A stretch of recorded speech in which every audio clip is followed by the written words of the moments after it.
Assalamualaikum warahmatullahi wabarakatuh. Perkenalkan, kami dari kelompok 5 akan mengerjakan tugas sketch method kami. Dan pada video kali ini kami akan membahas tentang perbandingan antara RESTful API dan GraphQL. Dan studi kasus yang kami ambil adalah GitLab API, dan di mana GitLab API ini adalah API publik juga. Dan sebelumnya, izinkan kami untuk memperkenalkan kelompok kami. Saya sendiri Leonardo Almansa dengan NIM F5512404. Perkenalkan, nama saya Muhammad Reza dengan NIM F551240445. Perkenalkan, nama saya Salsabila dengan NIM F551240444. Perkenalkan, nama saya Muhammad Abid Makaram dengan NIM F551240075. Perkenalkan, saya Jofri Febrian dengan NIM F551-24052.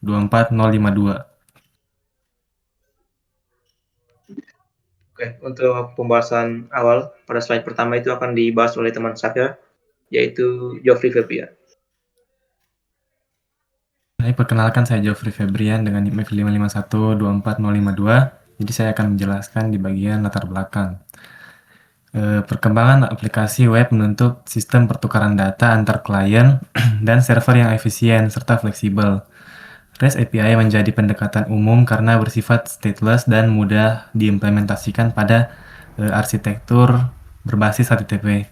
Namun, GraphQL hadir sebagai alternatif modern yang memungkinkan klien menentukan data yang dibutuhkan secara spesifik, sehingga lebih efisien dan mengurangi jumlah permintaan HTTP. Meski GraphQL unggul dalam efisiensi data, REST tetap lebih stabil dan terstandarisasi untuk kebutuhan layanan web tradisional.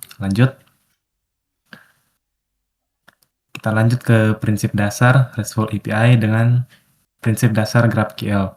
Nah, yang pertama prinsip dasar dari RESTful API. REST atau Representational State Transfer adalah arsitektur API berbasis HTTP yang bersifat stateless. Setiap sumber daya memiliki endpoint tersendiri dan mendukung caching, sehingga sistem lebih cepat, stabil, dan mudah digunakan pada layanan web tradisional. Nah, RESTful API ini bekerja dengan prinsip stateless. Artinya, setiap permintaan dari klien itu tidak menyimpan data sisi di server. Semua komunikasi dilakukan lewat HTTP dengan metode seperti GET, POST, PUT, dan DELETE.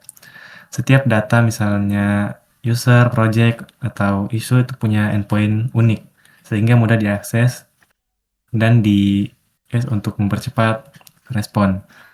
Karena strukturnya ini sederhana dan stabil, REST ini banyak digunakan pada aplikasi dengan kebutuhan data yang tidak terlalu kompleks. Lanjut. Kedua, ada prinsip dasar dari GraphQL. GraphQL memungkinkan klien menentukan data yang dibutuhkan melalui satu endpoint.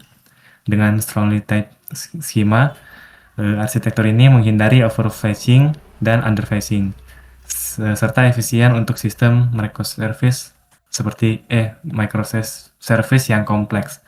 GraphQL ini berbeda dari REST karena dia menggunakan pendekatan client driven. Klien bisa menentukan sendiri data apa yang mau diambil. Jadi tidak ada data berlebihan atau kurang. Karena semuanya permintaannya dilakukan lewat satu endpoint saja, hasilnya itu dikontrol oleh skema yang kuat. Pendekatan ini sangat efisien untuk aplikasi besar atau microservice karena bisa menggabungkan banyak sumber data sekaligus. Cuman implementasinya memang masih sedikit rumit dibandingkan REST. Selanjutnya akan dilanjutkan oleh teman saya.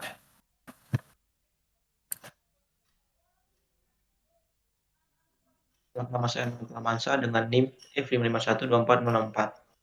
Nah, seperti yang awalnya tadi saya bilang, bahwa studi kasus yang kami ambil itu adalah GitLab API, yang dimana GitLab API ini adalah API yang disediakan oleh GitLab itu sendiri, yang memungkinkan pengguna untuk menggunakan sistem atau aplikasi lain berinteraksi langsung dengan data atau fungsionalitas GitLab.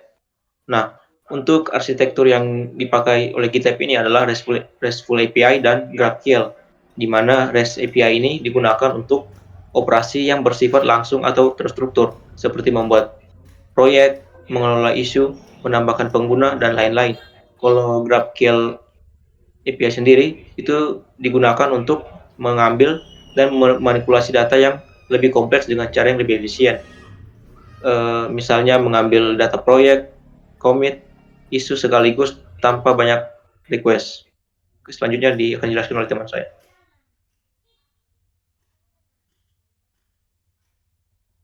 Oke, perkenalkan nama saya Salsabila dengan NIM F551240444. Di sini saya akan menjelaskan bagian sumber daya dan struktur query. Pertama-tama kita akan ke bagian sumber daya terlebih dahulu.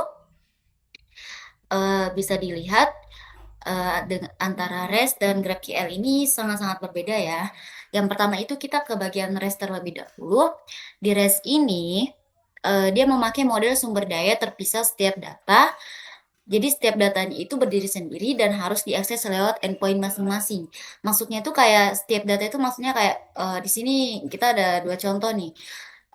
Di sini ada data project sama data user. Nah, jadi kan harus diakses lewat endpoint-nya masing-masing. Jadi endpoint project itu ada sendiri, endpoint user itu ada sendiri. Jadi kalau misalnya kita ada 10 data, maka itu akan ada 10 endpoint-nya. Berbeda dengan GraphQL. GraphQL ini dia menggunakan satu endpoint seperti yang bisa dilihat di PPT. Nah, di endpoint ini semua data dianggap bagian dari satu struktur yang saling terhubung dan bisa ditelusuri secara langsung. Yang kalau di REST itu dia sendiri-sendiri, misalnya ada 10, jadi ada 10 endpoint. Kalau di GraphQL, 10-nya itu dia sudah masuk di dalam satu endpoint ini. Nah, lanjut kita ke bagian struktur query. Di struktur query ini sangat-sangat berbeda juga. Kalau di REST API ini dia menggunakan HTTP method, terus query-nya ditentukan oleh URL dan parameter tambahan. Nah, di HTTP method ini rasanya saya tidak perlu jelaskan lagi. Itu kayak get, post, put, del, begitu-begitu. Nah, di REST ini juga kita tidak bisa memilih field apa yang mau diambil. Kita tidak bisa, misalnya saya mau field nama, kita tidak bisa request di situ karena server sudah menentukan format datanya di respon JSON. Jadi semua field bawaan endpoint itu akan keluar. Kayak misalnya yang pertama ini post API bla bla bla project. Nanti ya field bawaannya itu keluar semua, apa semua isi-isinya bakal keluar, kita tidak bisa request. Berbeda dengan GraphQL. Di GraphQL ini kita ini bisa request karena seperti yang bisa request karena di GraphQL ini kan bisa mengambil banyak sumber daya sekaligus dan menelusuri hubungannya dalam satu query. Seperti di contoh ini, saya mau menelusuri user, tapi di user ini saya mau ambil cuman bagian ID, nama, sama username. Terus juga selain itu, saya juga mau saya mau menelusuri project, tapi yang mau saya ambil ini cuman field nama projectnya. Nah, disitulah kenapa di GraphQL ini dia lebih efisien begitu, lebih efisien. Terus juga bebas menentukan field apa yang ingin diambil. Berbeda kan dengan yang ada di REST. Kalau di REST kan tidak bisa request, semuanya langsung keluar. Kalau di sini kita bisa request semaunya kita. Jadi hasil responnya itu sesuai dengan hasil requestnya kita. Oke, selanjutnya akan dijelaskan oleh teman saya.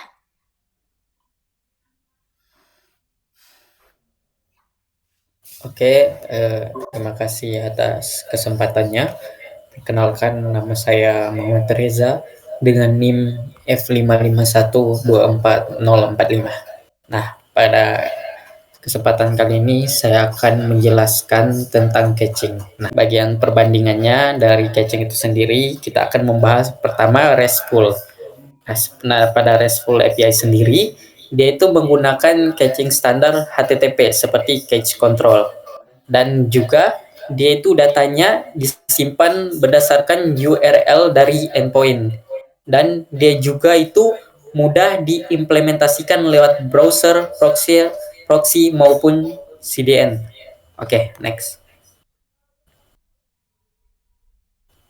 Nah, di sini kita masuk pada bagian GraphQL-nya, di mana pada GraphQL itu sendiri dia tidak bisa memakai caching HTTP karena dia semua query-nya itu hanya berasal dari satu endpoint, yaitu endpoint dari GraphQL. Dan juga dia datanya itu disimpan berdasarkan struktur query dan field tertentu seperti yang dijelaskan oleh teman-teman saya sebelumnya. Kemudian dia juga lebih efisien dalam pengambilan datanya karena kita bisa request melalui query dan field tertentu yang seperti dijelaskan oleh teman saya tadi. Tetapi dia pengelolaan cache-nya itu lebih kompleks sehingga dia itu agak rumit untuk dipahami. Oke, next. Nah, di sini kita masuk pada bagian perbandingannya dari RESTful. Dia itu terdapat beberapa endpoint yang terpisah seperti project, user, dan isu. Dan saat kita ingin menampilkan data proyek beserta isu dan member sekaligus, REST API itu harus memanggil beberapa endpoint secara terpisah. Nah, itu seperti yang saya bilang tadi, kita harus memanggil lagi beberapa endpoint terpisah. Itu namanya adalah under fetching. Kemudian sebaliknya saat kita hanya butuh satu bagian kecil saja datanya, tapi dari REST API itu dia kirimkan semua detail proyeknya yang tidak kita butuh. Nah, itu yang namanya overfetching, teman-teman. Oke, next. Nah, kemudian kita masuk pada bagian GraphQL, di mana pada perbandingan analisis over dan under fetching di GraphQL, itu dia menggunakan satu endpoint tunggal saja, GraphQL, di mana kita bisa menentukan field dan relasi yang ingin kita ambil. Nah, jawaban untuk solusi dari under dan overfetching itu sendiri, teman-teman, itu bisa lewat GraphQL ini, di mana itu kita bisa menentukan field dan relasi yang ingin kita ambil secara detail, sehingga kita tidak akan mengalami kekurangan maupun kelebihan data, karena request-nya kita itu sudah bisa kita lakukan dengan spesifik. Di mana GraphQL ini dia lebih efisien, terutama untuk data yang saling berelasi seperti pada sistem GitLab itu sendiri. Nah, pada bagian under fetching dan over fetching itu sendiri, menurut saya ini adalah bagian analisis perbandingan paling mencolok dari REST API dengan GraphQL, di mana di satu sisi REST API ini dia menampilkan semua informasi yang misalnya itu kita tidak butuhkan. Dia memunculkan informasinya itu, misalnya kita project itu kan, yang seperti yang saya jelaskan tadi, dia akan memunculkan semua informasi yang tidak kita butuhkan, di mana kita hanya ingin satu data itu saja. Nah, GraphQL ini menjawab itu semua, di mana kita itu bisa request secara detail begitu, sehingga kita tidak akan mengalami kelebihan atau kekurangan data itu sendiri. Oke, selanjutnya akan dijelaskan oleh teman saya.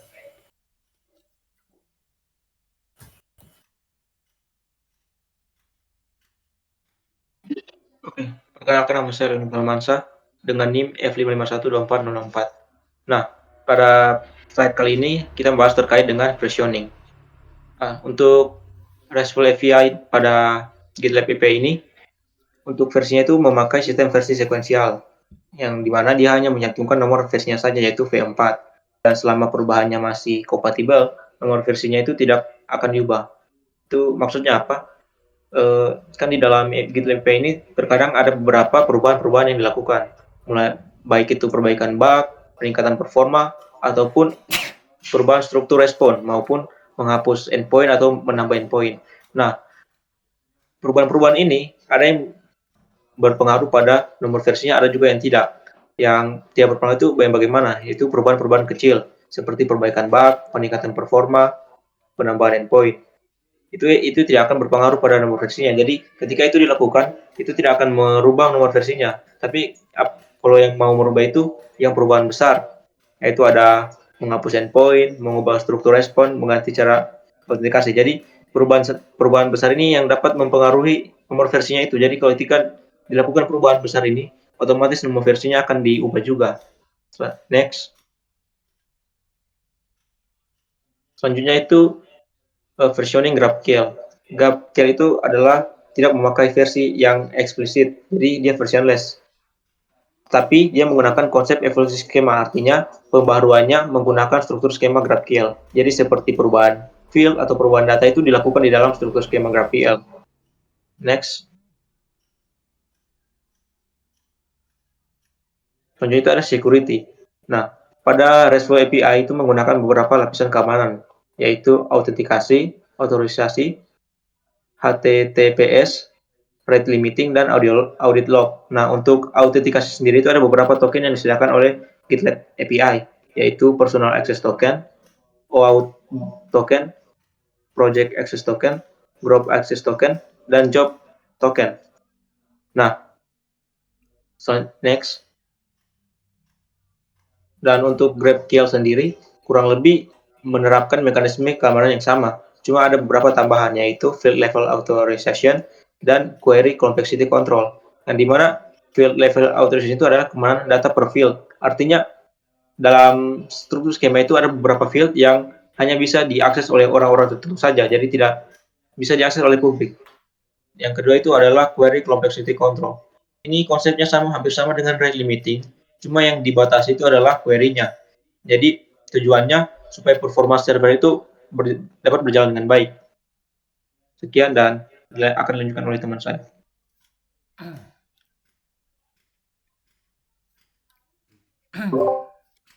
Baiklah, saya Muhammad Abid Makaram dengan NIM F551240075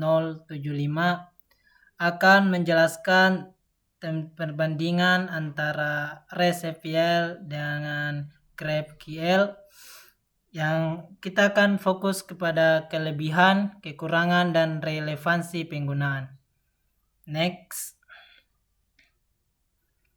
Nah, kita lihat perbedaan antara kelebihan dan kekurangannya, teman-teman. Nah, kita bisa lihat di tabel ini, REST API di GitLab itu punya struktur yang lebih sempurna.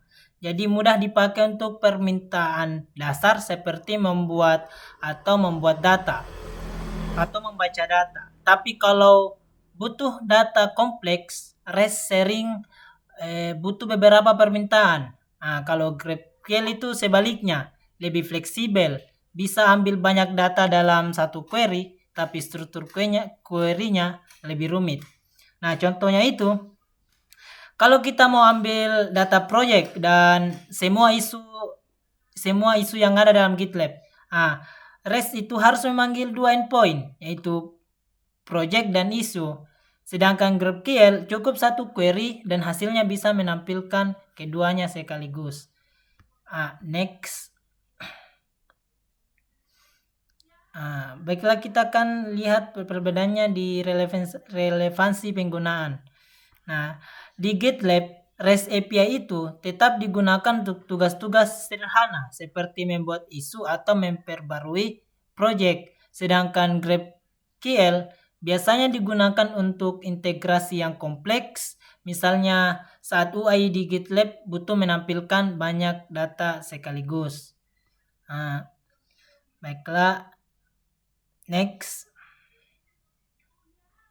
Nah, kesimpulannya itu REST API dan GraphQL itu bukan saling menggantikan, tapi saling melengkapi. REST tetap menjadi dasar utama GitLab, sementara GraphQL jadi solusi modern untuk data yang lebih kompleks. Demikian penjelasan dari saya. Thanks for listening. Terima kasih.